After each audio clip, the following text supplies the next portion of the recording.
kung magde-deny yung mga nandoon sa meeting na yon at pabubulaanan yung aking sinabi, then sasabihin ko kung sino ang nagsiwalat sa amin. Kasi magugulantang ang buong bansa pag siniwalat ko kung sino yung nagsabi sa amin. It seems no na yung kabila ay wala talagang credible opponent no against the Vice President doon sa 2028 elections. I'm very interested no kasi nung interview mo sa bilyonaryo ba yon, you exposed na may nag-meeting at yung may proposal for a constituent assembly para walang election in 2028. Kinumpirma din ito sa isang interview ni Senator Amy Marcos. Would you happen to again narrate to us ano ba talaga yung nangyari as per your information?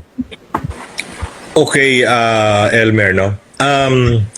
Noong bago magkaroon ng eleksyon, palitan ng Senate President o palitan ng leadership ng Senado, that was a Monday, no? May 13, if I'm not mistaken.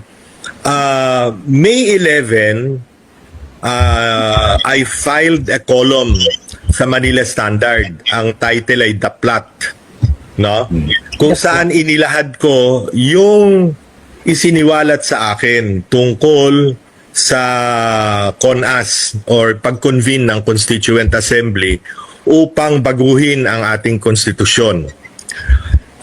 This was revealed to me and 9 other people on Thursday, the previous Thursday. Ano ba petsa yung 14. Ha? May Mga 14 po. Hindi. The previous week. May 10, May 9. 7. Ha? 7 po. The previous Thursday, noon, ano. At out of the blue yun kinuwento niya na sa VIP lounge ng Solaire, no? Solaire Casino Hotel ay nandoon si Senate President Tito Soto kasama ang kanyang secretary si Mark Mendoza, dating Congressman Mark Mendoza, at si Speaker Bogie Laurel, kasama naman ang isa sa kanyang mga deputy speakers na si Attorney Ferdinand yata yun, no? Hernandez, taga South Cotabato. At ang tinatalakay o ang pinag-uusapan ay yung pag-convene nga ng Kongreso into a Constituent Assembly to amend or revise the Constitution. Ang binanggit sa amin ay magkakaroon daw or ang isa daw sa mga panukala ay magkaroon ng term extension para sa kasalukuyang re-electionist na mga senador, 12 yan, at sa lahat ng mga congressmen. Term extension kasi gagawin nilang regional ang eleksyon ng Senado. Right now, we elect our senators nationwide.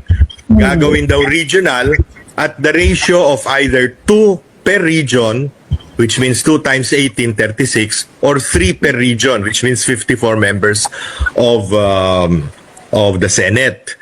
So, to transition into that, i-extend na lamang yung term nitong 12 senador na either graduating or kailangan ng mai-re-elect sa 2028, no?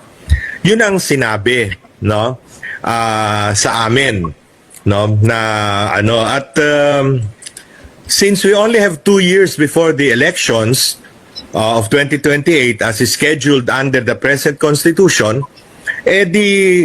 inisip ko right after the SONA magkakaroon na ng ganyan, mag-a-attempt na magkaroon ng Constituent Assembly. So yun ang sinabi sa amin. Ngayon ako naman, una, nag-usap kami ng 3 doon sa mga nandoon. Pagkatapos nun, at ang usapan namin, bakit isiniwalat yan sa atin? No?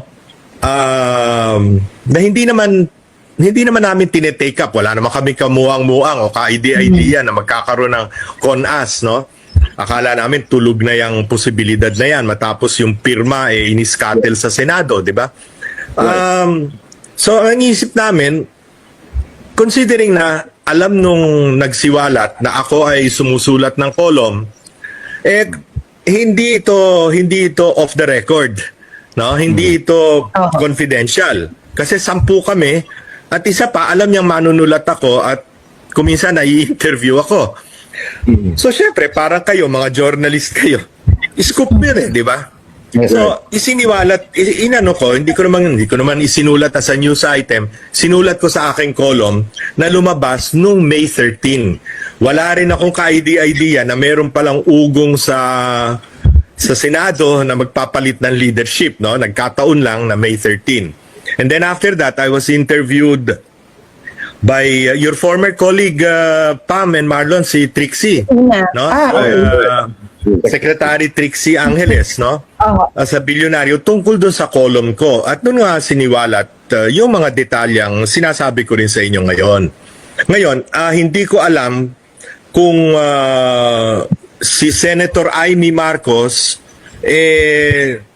una, tinanong ako ni Senator Amy patapos mabasa yung column ko. No? I mean, she was able, siguro yung staff niya, pinabasa yung column ko. So tumawag sa akin si Senator Amy at tinatanong kung ano yon, no? So sinabi ko exactly the same thing, the same story that I'm telling you now. At tinanong niya, sino yung nagsabi sa iyo? Sabi ko, hindi ko pwedeng sabihin yan, no?